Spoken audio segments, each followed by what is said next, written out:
Halo semuanya, Assalamualaikum, Shalom, Om Swastiastu, Namo Buddhaya, Salam Kebajikan. Nama saya Radian, saya dari kelompok 5 AB gabungan 4. Dan kelompok saya akan menunjukkan video soal coaching. Pertama-tama saya akan kenalin dulu kelompok saya. Saya Nandasa Rashid. Saya Pradita Anindya Putri. Saya Raka Basyadiriansyah. Saya Dede Sukmadianto Sanusi. Dan itu dia, so enjoy the video. Sebelum jauh lebih dalam lagi soal coaching, saya bakal ngasih dulu pengertian coaching. Nah, coaching di tempat kerja memperbaiki kinerja dengan dua cara, yaitu coaching sehari-hari terjadi apabila timbul kebutuhan dan melandasi hubungan antara manajer dan pekerja.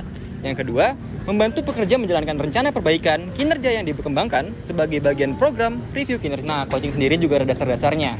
Nah, saya bakal menyebutkan dasar-dasar dari coaching. Yang pertama ada stress personal motivator.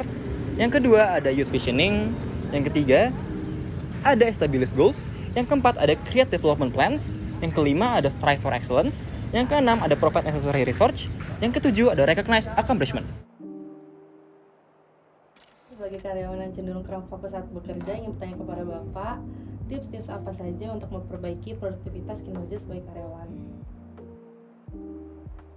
Ada 3 cara memperbaiki produktivitas. Yang pertama, industrial engineering teknik yang dilakukan melalui work study, work simplification, dan Pareto analysis. Yang kedua, economic analysis dilakukan melalui cost benefit analysis, zero based budgeting, dan cost produktivitas allocation.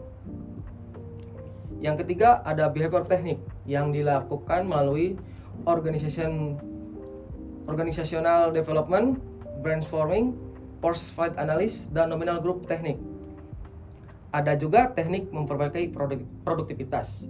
Yang pertama, studi kerja. Yang kedua, pengembangan organisasi. Yang ketiga, brainstorming. Yang keempat, force fight analysis. Yang kelima, nominal group teknik. Pak, sebelumnya saya kan karyawan baru di sini, Pak. Baru beberapa bulan masuk ke perusahaan ini. Jujur, saya masih bingung dengan kualitas kinerja saya, Pak. Menurut Bapak, bagaimana sih cara meningkatkan kualitas kinerja karyawan? Perbaikan berkelanjutan menyangkut identifikasi benchmark praktik unggul dan menanamkan rasa kepemimpinan pekerja dalam setiap proses. 5 langkah dalam memulai perbaikan berkelanjutan.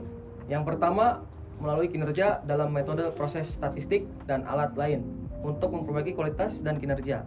Yang kedua, ada membuat metode tersebut menjadi operasi harian. Dan yang ketiga, membangun tim kerja dan keterlibatan pekerja.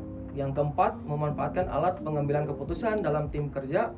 Dan yang kelima, mengembangkan rasa pemilikan operator dalam proses. Ada juga alat memperbaiki kualitas dan kinerja. Yang pertama, checklist. Checklist adalah merupakan formulir yang digunakan untuk mencatat frekuensi kejadian karakteristik produk dan jasa yang berhubungan dengan kualitas. Ada juga histogram dan bar chart.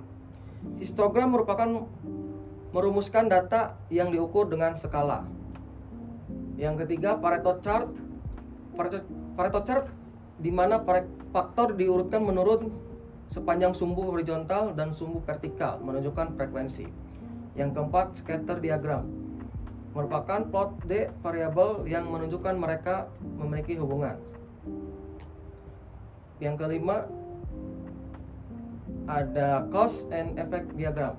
Menghubungkan masalah kunci tentang hubungan kualitas terhadap penyebab potensialnya. Dan yang terakhir ada GARP, menunjukkan data pada berbagai varian format. Untuk mengakhiri sesi coaching hari ini, saya akan mengambil kesimpulan dari coaching yang dipimpin oleh Bapak Manajer yang terhormat mengenai peningkatan produktivitas dan kualitas kinerja oleh karyawan, yaitu setiap perusahaan harus mau dan berusaha agar karyawan bisa berprestasi dengan selalu meningkatkan produktivitas kinerjanya bagi semua pihak, terutama karyawan dengan maksimal. Produktivitas kerja karyawan bagi suatu perusahaan sangatlah penting sebagai alat pengukur keberhasilan dalam menjalankan usaha. Hal ini disebabkan oleh semakin tingginya produktivitas karyawan, berarti laba perusahaan dan produktivitas akan meningkat.